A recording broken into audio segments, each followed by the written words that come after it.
Nous sommes toujours dans le chapitre fonction et limite. Et nous étions dans la dernière vidéo dans la partie 5, page 70, c'est marqué 71, mais on est bien page 70. On a étudié ça, cette propriété. Et maintenant, on étudie la deuxième partie, limite de la composée d'une suite et d'une fonction. Donc, limite de la composée d'une suite, limite de la composée d'une suite et d'une fonction. Donc, on a deux propriétés. Étudions la première. Soit f une fonction. Ok. Avant de lire la suite, je fais déjà un petit dessin de la tête de f. Ça va nous être utile.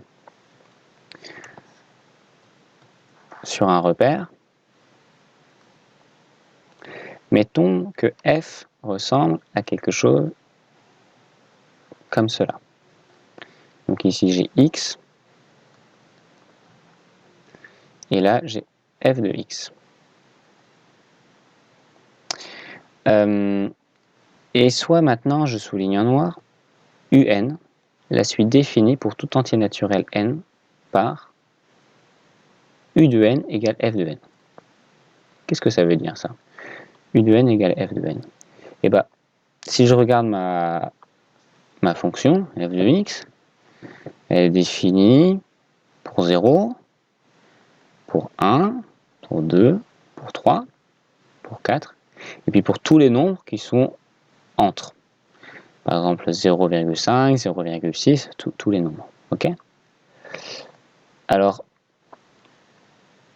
comme elle est définie pour tous les nombres, mais en particulier pour celui-ci, je peux écrire que U1 est égal à f de 1. Et ça veut dire que U1 va se situer ici. U2, je pourrais dire que c'est égal à f de 2. Et donc U2 va se situer ici, au-dessus de 2, etc. U3 est égal à f de 3. Donc au-dessus de 3, je mets U3. Donc je crée une suite UN qui vient se superposer, qui vient coller f. Ok? Maintenant, on va regarder les limites de ces deux suites. Si la limite de f de x, quand x tend vers plus l'infini, donc c'est-à-dire la limite quand on va aller là, vers la droite, si cette limite, elle vaut L, et L, ça peut être au choix un réel, au choix plus infini ou au choix moins l'infini.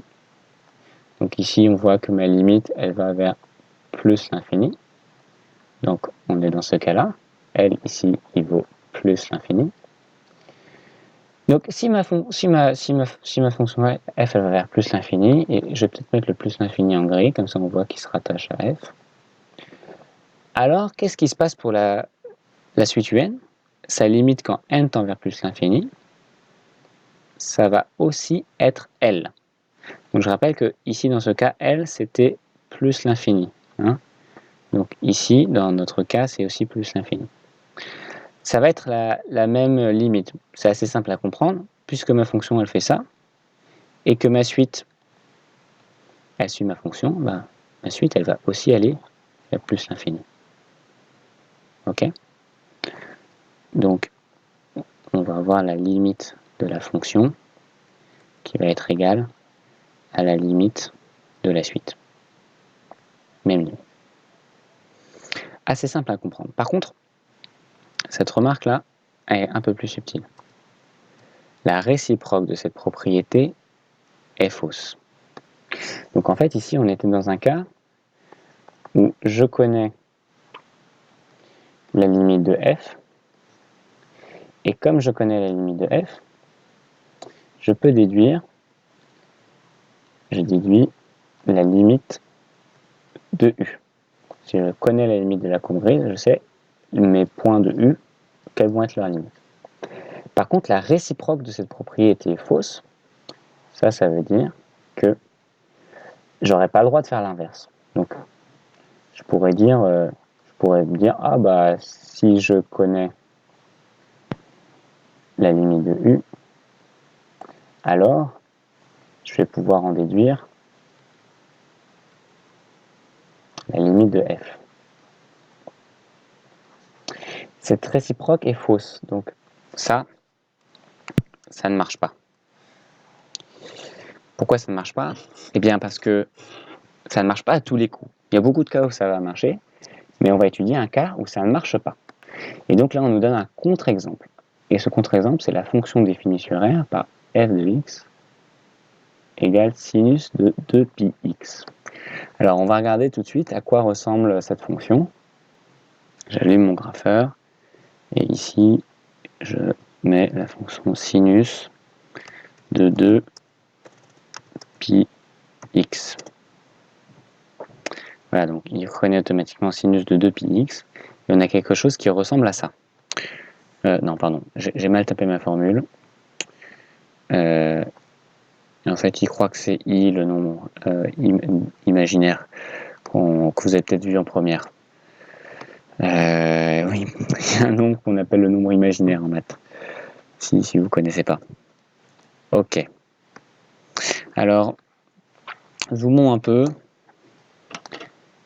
pour voir à quoi ça ressemble.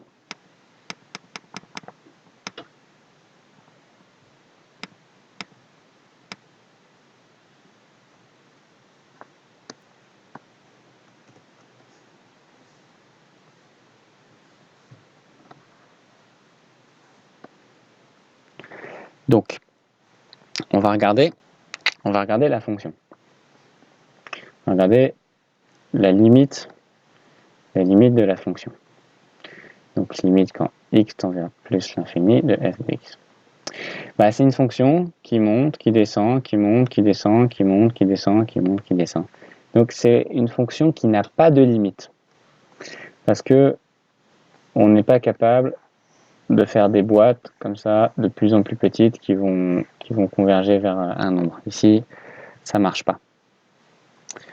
Par contre, maintenant, on va regarder la limite de la suite. On va définir un égale f de n.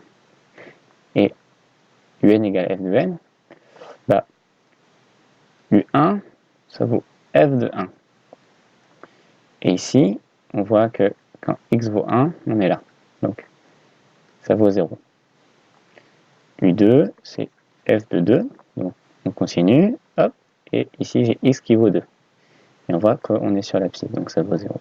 Et puis de même, U3, U4, U5. U3 égale 0, U4 égale 0, U5 égale 0. Donc en fait, UN, elle est constante et elle vaut tout le temps 0. Bah oui, parce que on s'intéresse qu'à certains points, et tout ce qu'il y a là, entre, on s'en fiche. Donc si je dessine UN toute seule, c'est une suite qui ressemble à ça. Ça c'est UN. Et donc ça veut dire que la limite de UN quand n tend vers plus l'infini, c'est 0. Donc on avait dit que la limite de f de x quand x tend vers plus l'infini, elle n'existe pas.